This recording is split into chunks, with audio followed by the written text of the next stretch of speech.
Good morning, good afternoon to everybody. Welcome to the month of June for our community conversation. I would like to start this meeting, as we do with all of our meetings, is first acknowledging that these are the ancestral lands of wherever you are actually stationed or present right now. We just want to acknowledge that they're past and present and their things. And also, recognize that they're elders of the past and present and future, just to kind of acknowledge that they were here before we were.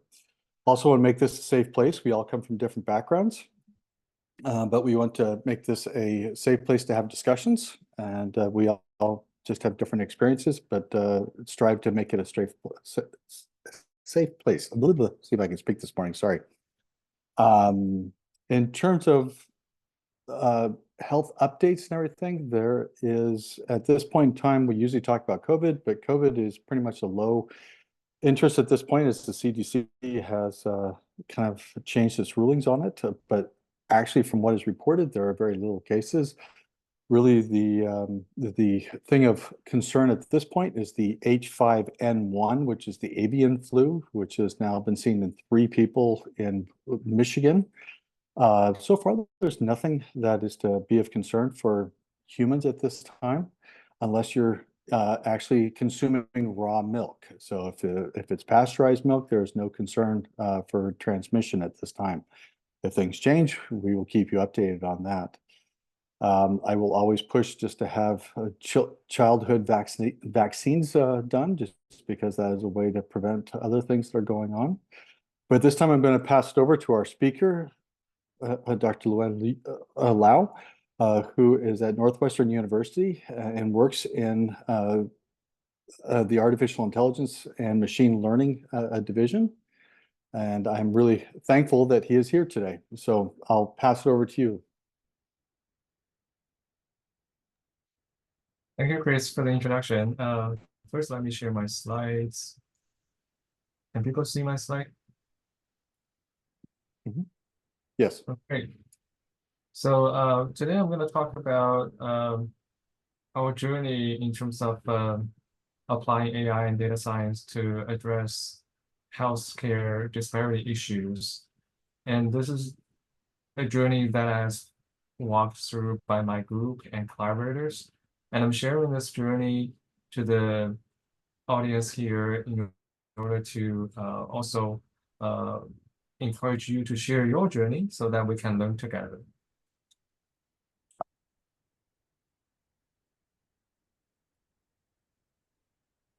So when we're talking about fairness and biases in healthcare, this issue has long existed and has been more important since the application of AI and machine learning in healthcare, because the systematic applications of those AI and machine learning driven decision support systems can either exacerbate the existing disparity issues, or if this is handled properly, could even mitigate some of the problems and improve on the fairness.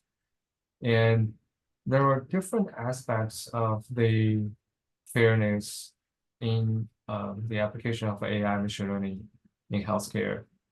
And one of the issues is algorithmic fairness and potential bias that comes in, because the algorithm can take in the data, and if there is no mitigation strategies of the potential bias and inequity in the data, the algorithm will just learn whatever is present in the data and then apply it to new patients. And systematically, this is going to cause systematic issues.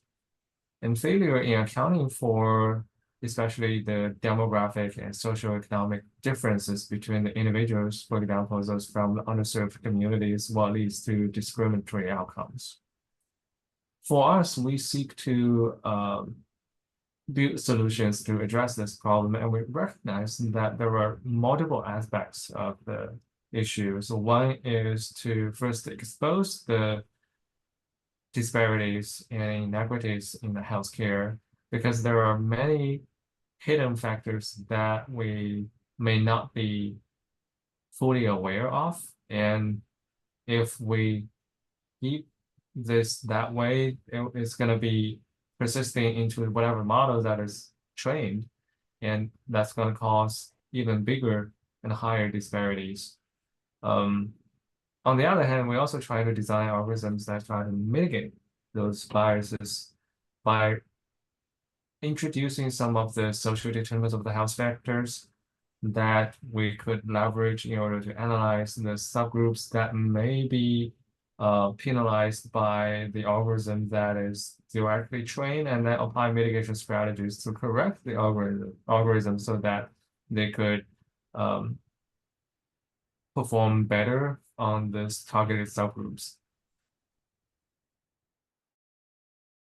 When we talk about these two aspects, we also need to recognize they may be applicable in different scopes. And here's what I mean.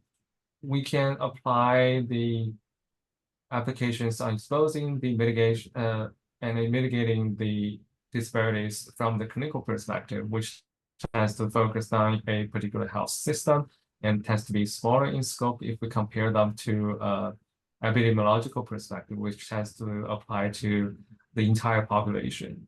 And then for people who like quad chart, you got one here.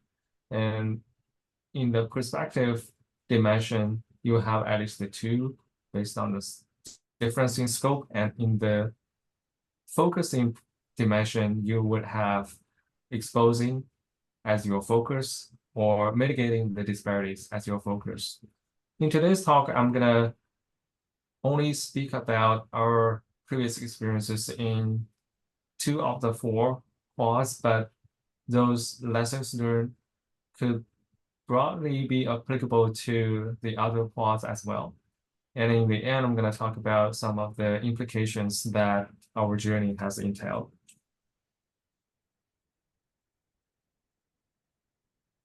So first, let's take a look at the clinical perspective. And in this perspective, one of the studies that we have done is to look at the allocation of critical care resources during the pandemic. That is a very stressful time, and a lot of the hospitals have those ventilators and other critical care resources under shortage. And we have to come up with allocation protocols in order to triage and allocate them to those who most need them. There are protocols that are designed and implemented and carried out in different parts of the world and different parts of the nation. And 4 of the representative ones are listed here. The first 2 are pragmatic ones: lottery, which, as the name suggests, flip a coin and then decide which one you are going to assign the ventilator to. And youngest first, as the name suggests, you try to prioritize those who are younger to maximize the survival rate of the population. There are also other protocols that recognize not only the age, but also the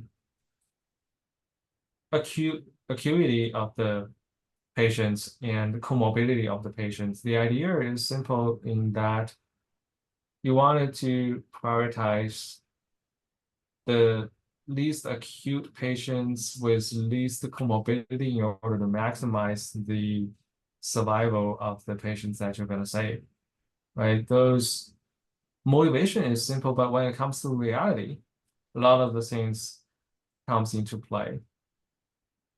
With those 2 protocols that are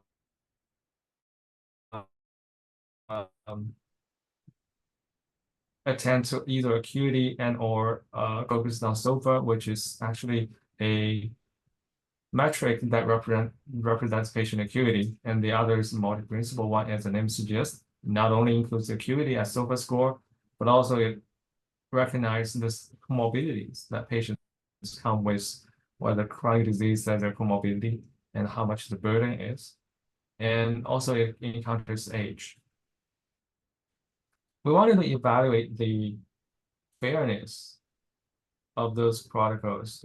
None of those protocols were designed to penalize any racial ethnicity group, at least by intention, but there also lacks enough of evidence that when they are actually implemented at state level in practice, how do they perform in terms of when you look at across the racial ethnicity profiles of the patients, how do they fail out? To this end, we use the Monte Carlo simulation.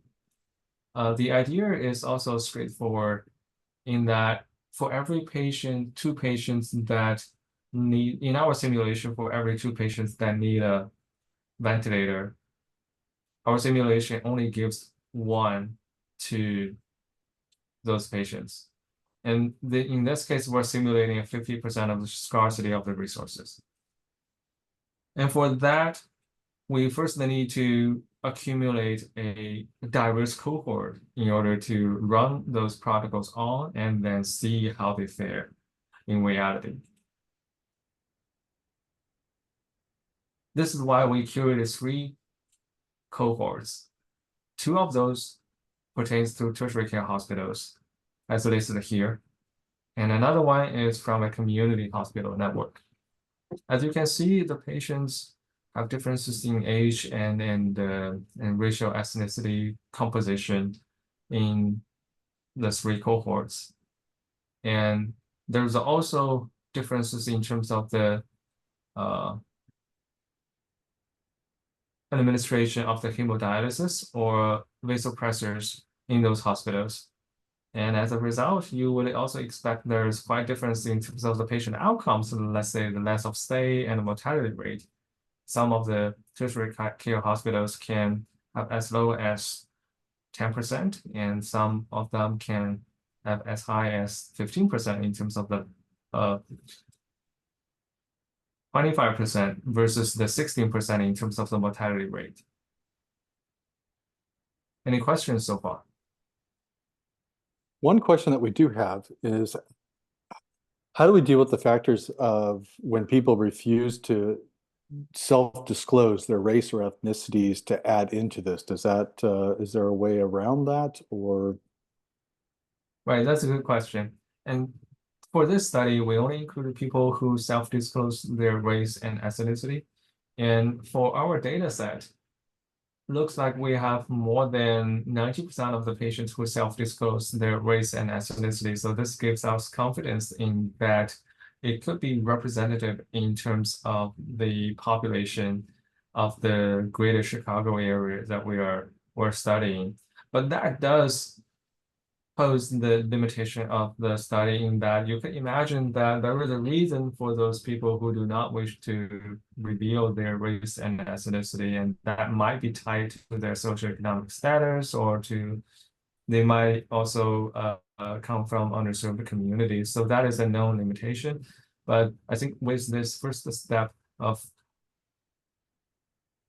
plotting the chart and to expose some of the potential disparities that could encourage more people to disclose their race and ethnicity, because as I show in the end, by integrating some of those variables, including other social determinants of the healthcare factors, we can actually inform the algorithm that is trained to treat those patients differently so that they didn't apply a generic threshold to their prediction. Instead, they apply a customized threshold so that those patients in the end will get either comparable allocation of the resources, or the model is going to perform more accurately for that group of the patients. Okay.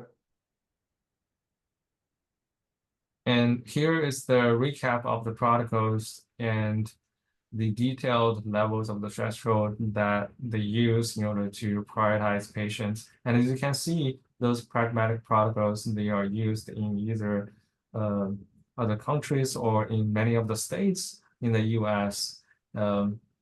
So they were just used without explicit evidence on how they perform in the reality in terms of the equity. So this is what we wanted to fill in the blank to see how equitable they really are.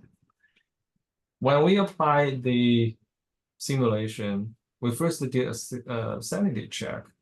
This is to look at, according to the different protocols that we run, how much of a allocation we see across the age group. We have 6 age group here, and as you can imagine, lottery for each age group from younger to more senior, you have 50% of the allocation because we're simulating a 50% scarcity. And then when it comes to youngest first, you see a drastic decline in terms of the allocation amount percentage as the age increases. For SOFA only, because the SOFA only protocol doesn't take age into consideration, you still end up with roughly equal allocation across different age groups. And then for multi-principal ones, because it uses the age as the tiebreaker when you have the equal amount of acuity and equal amount of comorbidity, so this still has the age effect in there. This is the allocation rate. And when it translates to survival, you see, even for the lottery protocols, that shows a decline in terms of the survival due to the effect of the age, which is as expected. And of course, the youngest, the first protocol shows the largest difference in terms of the age group. All those conforms to our expectation, and the simulation passed the sanity check. Now we look at something that is truly interesting in that how does the allocation of survival differ by race?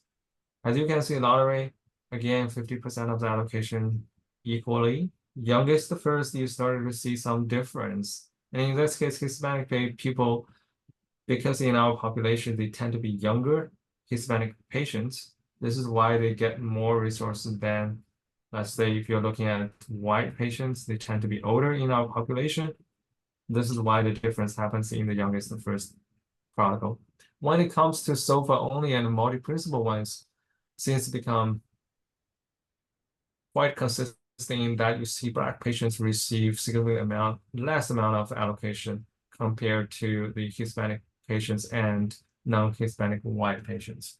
And this got our attention because those protocols, and they are designed to be colorblind, and they didn't even include patient race and ethnicity as a variable in their triage. So how did that come? But before answering that question, let me also show the survival by race. Lottery, again, it's roughly the same survival across race groups, and youngest the first because the allocation more leaning towards the younger Hispanic patients. There you have younger Hispanic patients showing higher survival. And then for SOFA only and multi-principal ones, you see quite big difference in terms of survival. And in this case, it's less survival of the Black patients compared to the Hispanic and white counterparts. So now we started to look into a bit more of why this was the case. And we look at the priority scores that are derived for the SOFA only protocol and multi-principal protocol.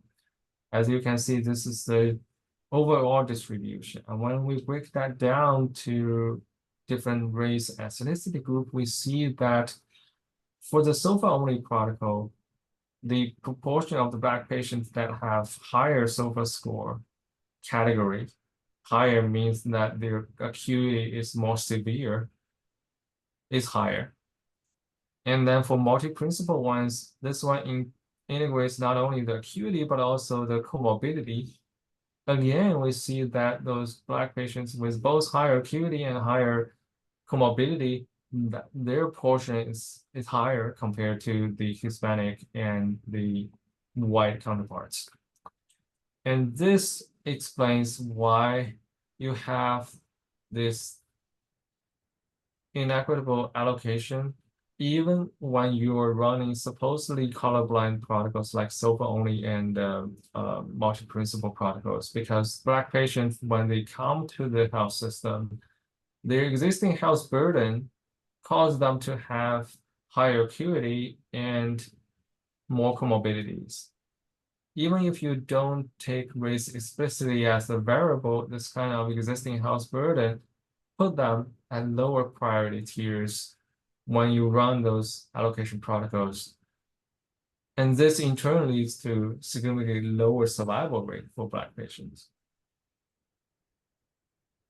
So this illustrates this importance of exposing the potential disparity of any policies that we are enacting and practicing, because they might not even come to you that there is this kind of disparity when you enact the policy and implement them. It's only until when you either simulate or collect real world evidence so that you can demonstrate that this disparity exists.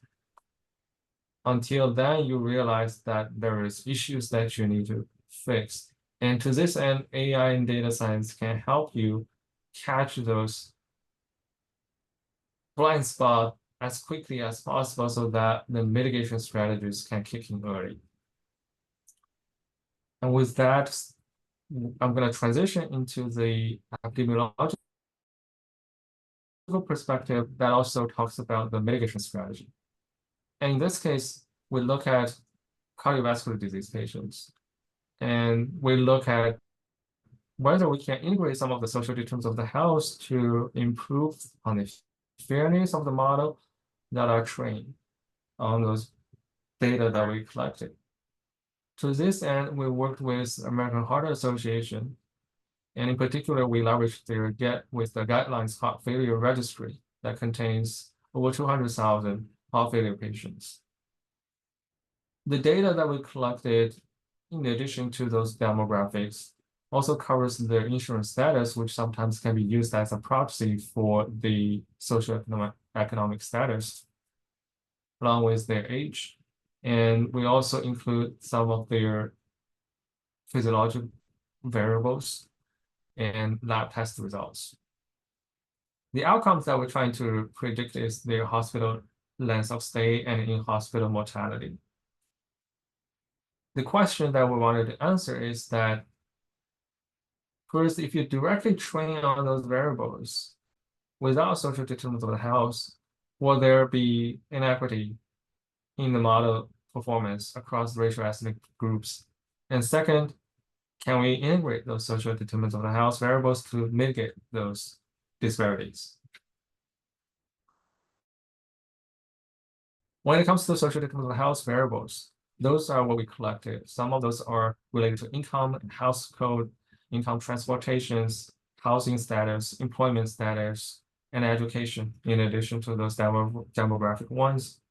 And the others are more comprehensive, tying to the social deprivation index and area deprivation index, linking through the zip code for the neighborhood that the patients are from. The first question that we wanted to answer is to look at all those models that we trained. In this case, there were 5 machine learning models. And we look at the performance of predicting the mortality rate and the length of stay. The metrics are, in terms of utilitarian measurement, we look at the AUC's area on a curve, precision, recall, F1. And we also look at the fairness metric in terms of the demographic parity ratio and equalized odds ratio. And for those variables, the higher, the better, the more equity there is. So as you can see, there is considerable amount of the disparity here, because if you look at the fairness metrics, they are around 0.8. They're clearly not perfect. And if you look at the utilitarian performance, it's also not that spectacular, in that it's around the 0.7, 0.68 range in terms of AUC. So we ask, can we improve that? Before answering that question, let me quickly show you there is this stratified underdiagnosis and overdiagnosis rate when we delve into the gender, race, and insurance status. And as you can see, underdiagnosis happens more with Black and Asian patients, and then overdiagnosis happens more with the white patients. And this could also lead to the inequitable allocation of the healthcare resources in general, because of this underdiagnosis and overdiagnosis to those patients. And now back into the second question that we want to answer, can we integrate those social determinants of the health variables and improve on the fairness of the algorithm of the model trained? And the answer is that we can. So the baseline is listed in this top line here. And when we include different variables along the social determinants of the healthcare category, we see in general improvement in terms of the fairness metrics. In both fairness metrics, we see that by including Black patient status and also especially all social determinants of the health variables, we can attain the best fairness metric in either metric.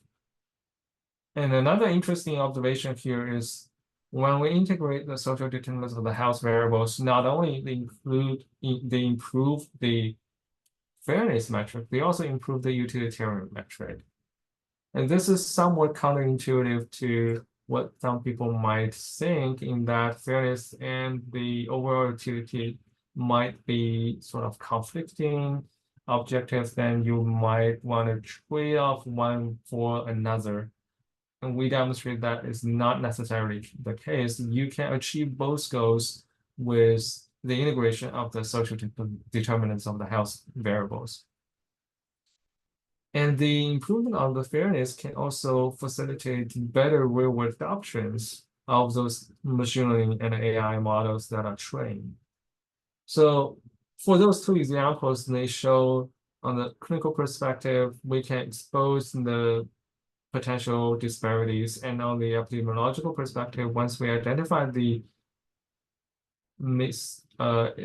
disparities, we can apply mitigation strategies in order to correct those and derive more equitable models that are good for bigger population application. But the quad chart definitely contains other quadrants. Like you could look at clinical perspectives in terms of mitigating some of the issues. Let's say, can we design a protocol that could lead to equitable allocation of the critical care resources? This is definitely something that we could do. And in fact, we are currently working on a paper that uses reinforcement learning to attend to this fair allocation of the critical care resource.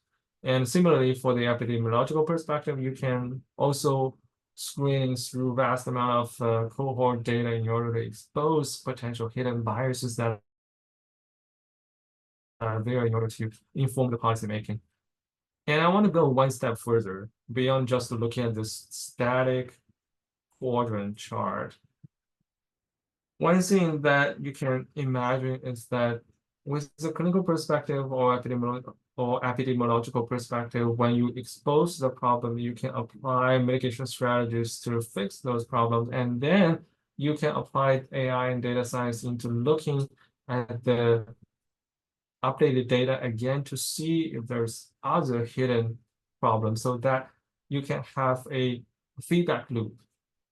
And this leads to the next observation that I wanted to share, in that AI and machine learning, it doesn't have to be static. It doesn't have to be purely reactive. It can be proactive in helping you to expose on the weakness of the data, on the disparities of the data, so that you can apply mitigation strategies. Because a lot of the times mitigation strategies, the reason why some of those disparities are hidden is because they are hard to find. And in this case, AI and data science algorithm can come in handy, right? So if you can imagine that you identify those biases, identify those weaknesses, and prompt you with the better strategy, whether to augment the data collection or to improve on the fairness of the model, then this proactive paradigm will give you this feedback loop that can help you continuously improve on the fairness and also the utility of the model that you build to benefit the greater population in a more equitable way. So with that, I'm going to close the presentation with the message that I want to invite people to work together and bring this to a whole new level, and I'm open to questions. Well, thank you very much, Dr. Lau. That was a very informative introduction into, or not introduction, but just a showing of what AI and machine learning can do for the healthcare industry. Um, Let me see, we just had a question that came up. The question from Michael Wood is, I have a global concern about AI data and studies that cause garbage in, garbage out, as he describes it.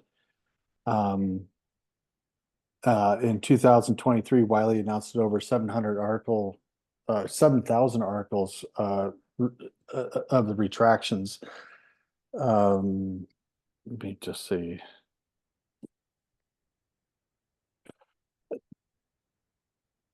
I'm going to ask Michael to come on and actually ask this question. I'm not 100% Sure. certain where. Yeah, no problem. I presume you can hear me okay? Yes. Yeah. So my question is a larger one than the topic here. It's more about the application of AI in medical research when there's so much controversy about medical research being published that's inaccurate, plagiarized, fudged data, wholly false conclusions, etc. That is just seems to be more and more pervasive. And I'm wondering how AI can be used in this crisis of credibility in medical research. I mean, if I were to do chat GPT and say, tell me how I should treat my ulcer, God only knows what it's going to tell me, because there's good studies and bad studies out there. And I worry about that phenomenon. And since you work, Dr. Lau, in this field, I wonder if you and your colleagues have contemplated this question. Right, so that's a great question, and there are multiple aspects to it. One is to assign the credibility of the evidence that are published studies. This is interesting because, as you suggested, some of the journals and the brand can be predatory, and they are not backed by rigorous peer review, and their studies tend to be flawed. And the good thing is that the community has recognized the problem, has even build a list of those predatory journals. So when we look at the literature, we could tell which journals might have bad reputation and also less rigorous peer review process. This is known to the scientific community, but not so familiar with the generic general domain audience. So I think the scientific community needs to do a better job in terms of sharing that information of which source might be more trustworthy and which source less so. On the other hand, I think AI and data science can also help the authenticity and also the confidence of the evidences that are presented in those journals. We actually did a paper looking at leveraging AI to identify whether some papers might be written by real physician authors versus those that might be machine generated or generated by a paper mill. And in those cases, we can devise AI tools, and especially with the recent advancement of the large language models, we can devise those AI tools that try to classify which ones tends to be authenticated and which ones tends to be either machine generated or generated through a paper mill. And I think this is a challenging problem, but I imagine that if we have a collaboration between not only humans, but also between human and AI system, we could control this kind of misinformation and the propagation of less credible evidence to tolerable degree. Okay. Does that answer your question, Michael? or at least give Yeah, you I mean, it's an ongoing challenge to the whole medical research industry. And you know, it's just something I think we need to be aware of, that AI is not going to be perfect because the data that it extracts is not perfect. Right, and this is why I was advocating for the proactive AI in healthcare, because once you apply the proactive framework, it can actually give you the confidence interval, let's say, for evidence that is presented, so that you know whether this factor is confident when it makes the recommendation, how confident this recommendation is based on all those weighted sources of the evidences. And this could also prompt either the scientific community to collect more evidence, conduct more studies, but also the general audience to inform them on a practical way to integrate those evidence. Should I trust this more than the other?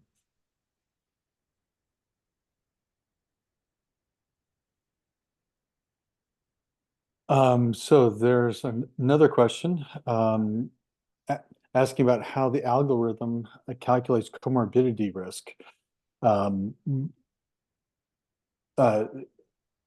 as the risk of aggravating disparities that exist with patients with chronic illnesses, can it make a difference between one that's stable in their condition or one that's not severely affected by their condition? I mean, can it break it down into a more finite kind of way of looking at that, say that if you have this long-term comorbidity, that if it's controlled versus not controlled, is it able to break that down and advance that, or? Right, so I think this question touches upon multiple aspects. The one is whether those comorbidities are stable or progressing, because some of the chronic conditions, they can actually progress. And the other is, how do we categorize those comorbidities, whether they are actionable or not actionable, something that you can change or something that you cannot change. Right, so in terms of the latter, you can definitely design different feature categories to account for the characteristics of them being actionable or not. And you can even attach the intervention schemes to those actionable comorbidities, in that you can treat the intervention as a component, let's say if you're using a reinforcement learning algorithm. And then to the first aspect, when some comorbidities can change over time, you can also use a temporal process to model that comorbidity. There are different algorithms that can handle this, from the purely statistical algorithm like Gaussian processes to more of a deep learning time series algorithm like the recurrent neural nets and some of the temporal attention models that can handle this evolving comorbidity risk. Okay. And then we have another question, and it says, operationally, how would this kind of data be implemented from a policy standpoint?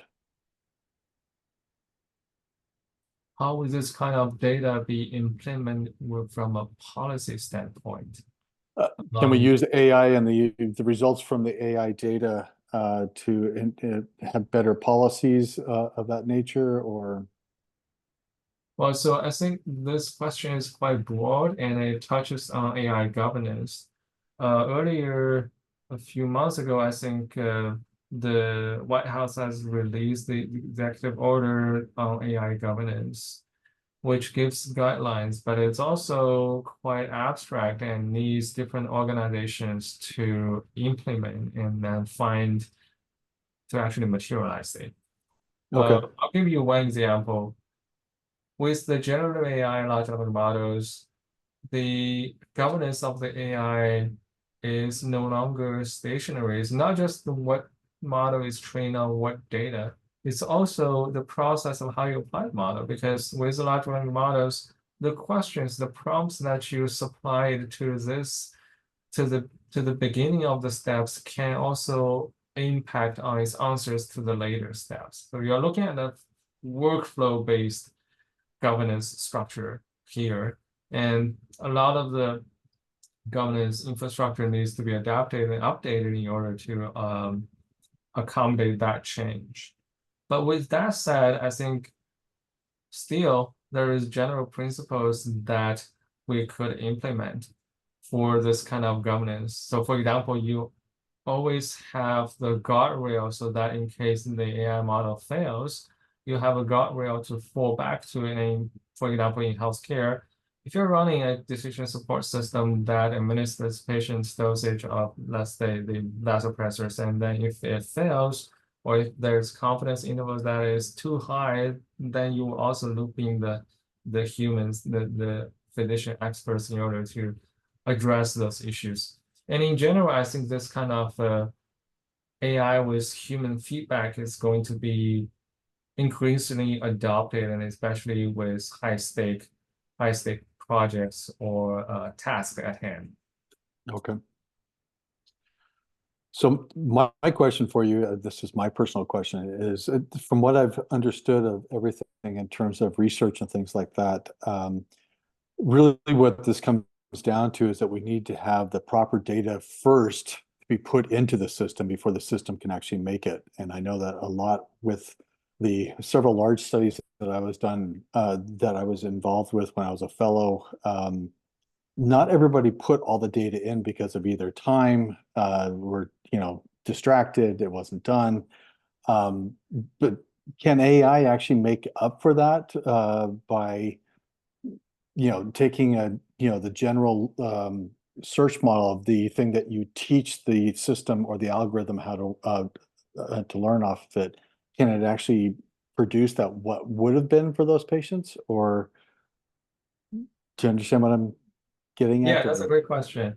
And there are at least the two aspects that I wanted to touch on this question.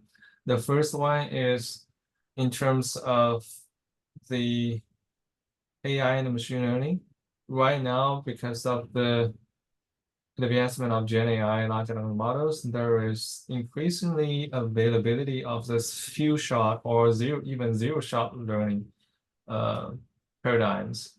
And this is because the foundation models that are trained, let's say, if you train a large language model like ChatGPT on a broad general domain corpus that is high quality, then you can adapt it to specific domains. Let's say if you are a lawyer that you wanted to generate some legal documents for you, or if you are a physician that you wanted to write a notes for you or record the conversations between you and the patients, you don't need large amount of data to train it from scratch. You can sort of cleverly prompt it so that with a few examples, like a few being even 2 or 3 examples that you give it, it can give you a functioning system that you can keep improving on. And then the keep improving on actually touches the second aspect that I wanted to mention, in that a lot of these foundation models, they are trained with sort of a reinforcement learning with human feedback paradigm, in that, of course, we started with at least a core good quality data set that gets the model to a reasonable starting point. And then when it interacts with humans, will collect the humans' feedback and then continuously improve on it.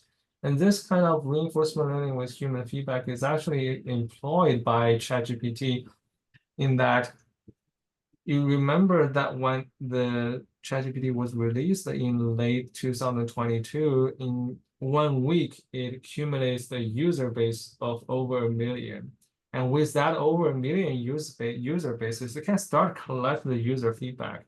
Some of you, when you are interacting with ChatGPT, it asks you to rank whether this answer is better or that answer is better. It's actually using that feedback as sort of collecting additional data to improve on the algorithm.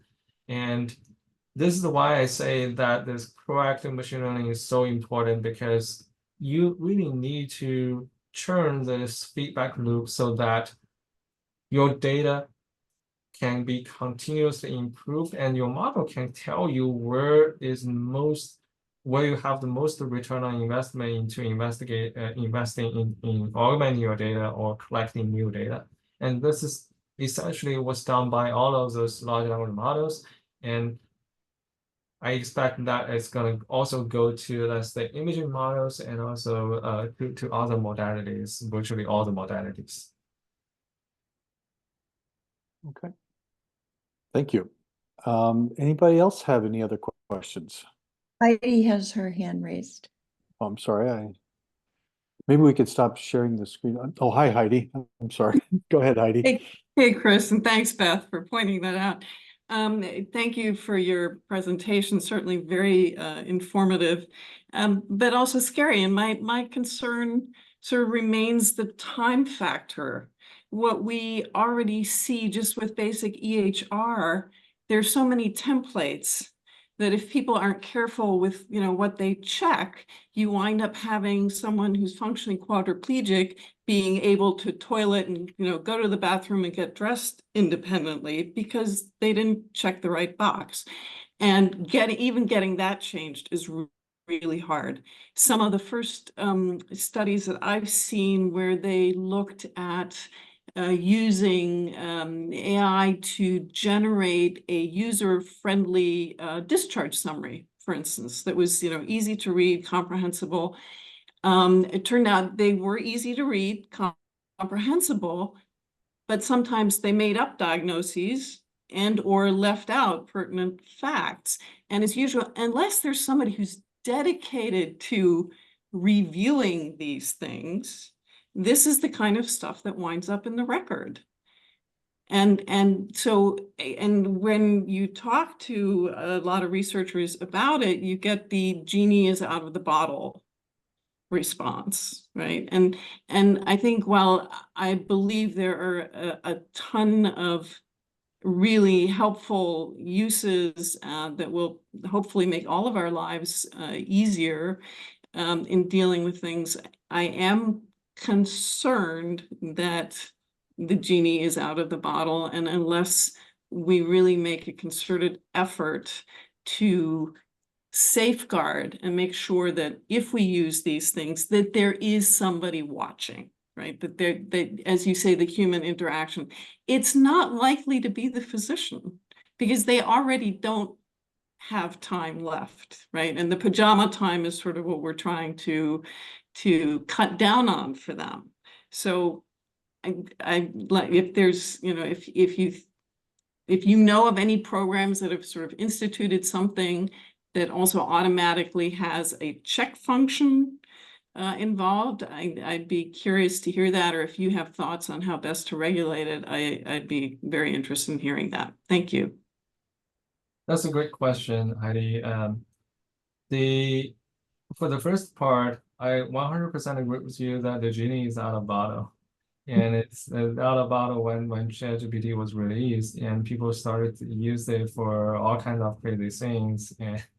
And even some of the physicians are started using it. On the second half, I think it presents both a challenge and an opportunity. So for example, we know that physicians, they are experiencing this burnout due to extensive documentation requirement. And to this, the large language models could potentially help them to automatically generating the document so that they still need to review the generated document, but it's probably taking them less time if the model is good enough to, let's say if they previously spent 5 minutes in coming up with the document, and then model can generate within, let's say 15 seconds, and then they start using another 45 seconds to review and make sure everything is correct and there's no hallucination. And that will still save them 4 minutes of the time. And that's quite substantial if you sort of add up all those patients that are that they need to work on. But that requires the models to be good enough. And this is why a lot of the health systems, including ours, are experimenting with this ambient listening system. So in order to generate the summarization of the patient encounters that the physicians could later review and then populate it into a documentation that is they previously required to come up with entirely from scratch. And so I think in this end, it presents both opportunity and a challenge. And I think the government, especially the agencies like FDA and NIH and the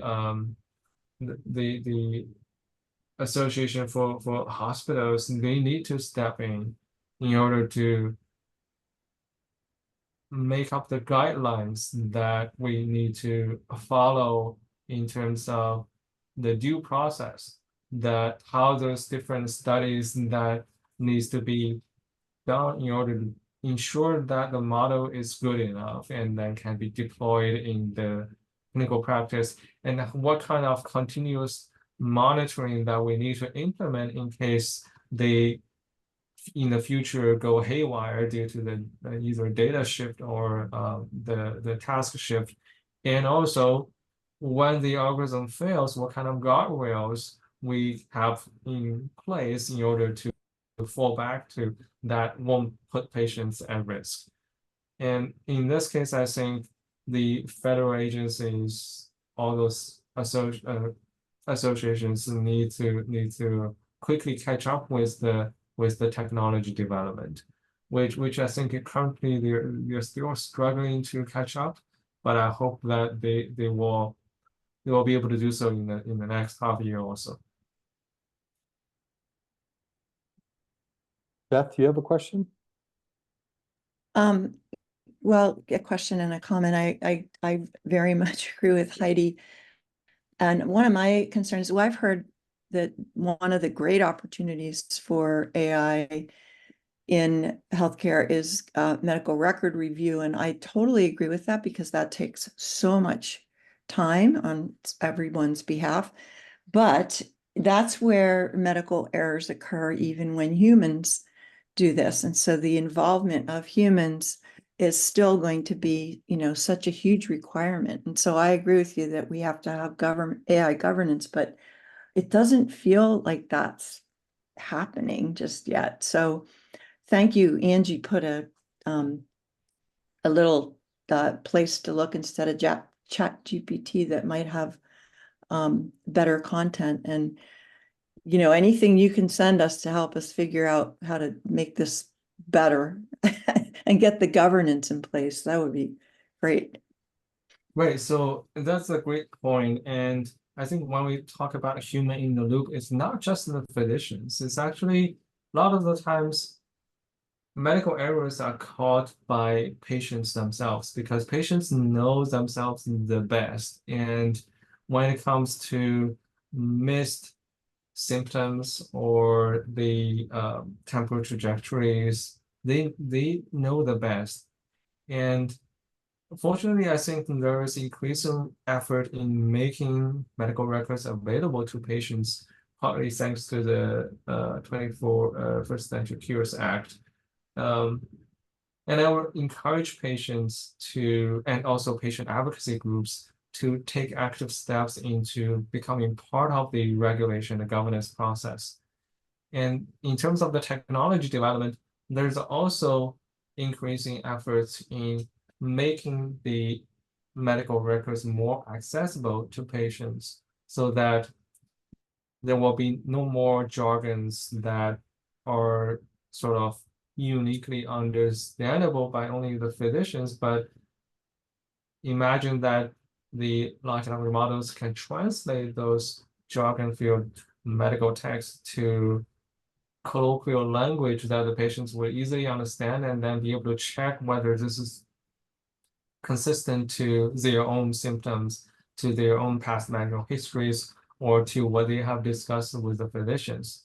And I think by taking sort of this crowdsourced approach and crowdsourcing not only to physicians, but also patients and also to some of the LLMs and generative AI agents, this could be a potential way to really make this governance and regulation feasible and more practical. Thank you. So we need a policy arm, our advocacy world. Yeah, I think this is great area that like patient advocacy groups like you could play a major role in actually leading the way. Great. Does anybody else have any questions? Let's.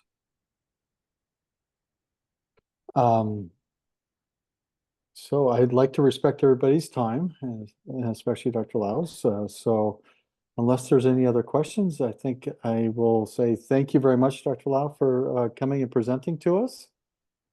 It's been a very eye-opening discussion, and we thank you very much for coming and presenting to us. My pleasure, and thank you for having me. Okay, well, we will have next month, we'll have the community conversation, which you guys, which is on the web, and hope to look to see you there. Okay. Okay. Thanks, everyone. Thank you.